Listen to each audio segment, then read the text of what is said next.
स्वागत है आपका हमारे चैनल स्कैरी नाउ पर। मैं हूं आपका होस्ट ऋतुराज। आज की कहानी डराने वाली है क्योंकि ये कहानी है एक ऐसे जंगल की जहां सूरज ढलते ही कुछ और जाग जाता है। ये कहानी है उत्तर प्रदेश के गोरखपुर के पास स्थित कुसमी जंगल की और उसी जंगल के पास बने बुढ़िया माई के मंदिर की। लोग कहते हैं दिन में ये मंदिर बहुत पवित्र है, लेकिन रात में कोई भी वहां रुकने की हिम्मत नहीं करता। राकेश और रमेश दोनों बहुत अच्छे दोस्त और फोटोग्राफी के बहुत बड़े शौकीन थे। जहां कोई जाने से डरता था, वहां ये लोग कैमरा लेकर पहुंच जाते थे। एक दिन दोनों ने प्लान बनाया, पहले बुढ़िया माई के मंदिर के दर्शन करेंगे और उसके बाद कुसमी जंगल के अंदर जाकर नेचर फोटोग्राफी करेंगे। उन्हें क्या पता था ये सफर उनकी जिंदगी बदल देगा। मंदिर पहुंचकर दोनों ने बुढ़िया माई के दर्शन किए। घंटी की आवाज गूंजी और हवा अचानक ठंडी हो गई। रमेश को अजीब सा एहसास हुआ, लेकिन राकेश हंस दिया। दर्शन के बाद दोनों कुसमी जंगल के अंदर चले गए। धीरे धीरे रास्ता गायब होने लगा और मोबाइल का नेटवर्क भी। चारों तरफ सिर्फ सन्नाटा था और पेड़ों के बीच कुछ हिलता हुआ महसूस हो रहा था। उन्हें नहीं पता था जिस जंगल की तस्वीरें लेने आए थे, अब वही जंगल उनकी तस्वीर अपने पास रखने वाला था। क्योंकि कुसमी जंगल किसी को यूं ही जाने नहीं देता। जंगल के अंदर जाने से पहले एक पुराना सा बोर्ड लगा था। इस जंगल के अंदर जाना वर्जित है। अगर कोई अंदर जाता है तो उसके साथ जो भी होगा उसका जिम्मेदार वह खुद होगा। लेकिन राकेश और रमेश या तो वो बोर्ड पढ़ना भूल गए या फिर पढ़कर भी नजरअंदाज कर दिया। जैसे ही दोनों अंदर गए, घनघोर हरियाली देखकर दोनों चौंक गए। इतना घना जंगल, इतनी शांति और इतनी गहराई। उन्हें डर नहीं लगा, बल्कि बहुत मजा आ रहा था। दोनों ने खूब सारी तस्वीरें खींची, पेड़ों की, पत्तों की और एक दूसरे की।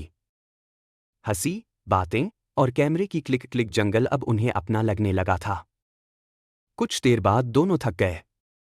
तभी राकेश बोला, अरे रमेश, मेरी एक फोटो लेना इस पेड़ के साथ। इसे मैं अपनी प्रोफाइल पिक लगाऊंगा। रमेश ने कैमरा उठाया, लेकिन उसे नहीं पता था ये पेड़ सिर्फ पेड़ नहीं था। जैसे ही रमेश ने कैमरा फोकस किया, हवा अचानक रुक गई। पत्तों की आवाज बंद हो गई और राकेश के पीछे कुछ हिलने लगा। रमेश की उंगलियां कांपने लगीं और कैमरे की स्क्रीन पर कुछ ऐसा दिखा जो वहां होना ही नहीं चाहिए था।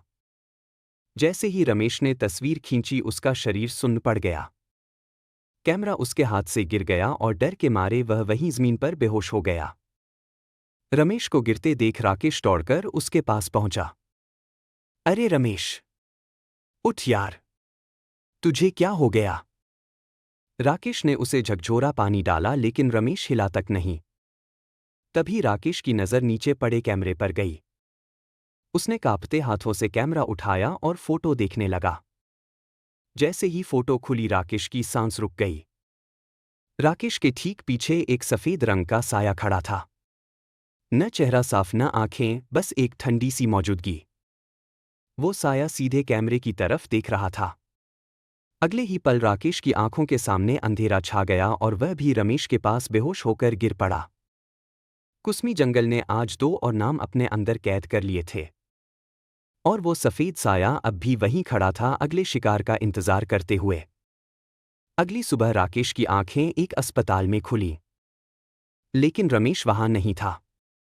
डॉक्टर ने बताया, एक फॉरेस्ट गाइड ने तुम्हें जंगल के बाहर बेहोश हालत में देखा और अस्पताल पहुंचाया।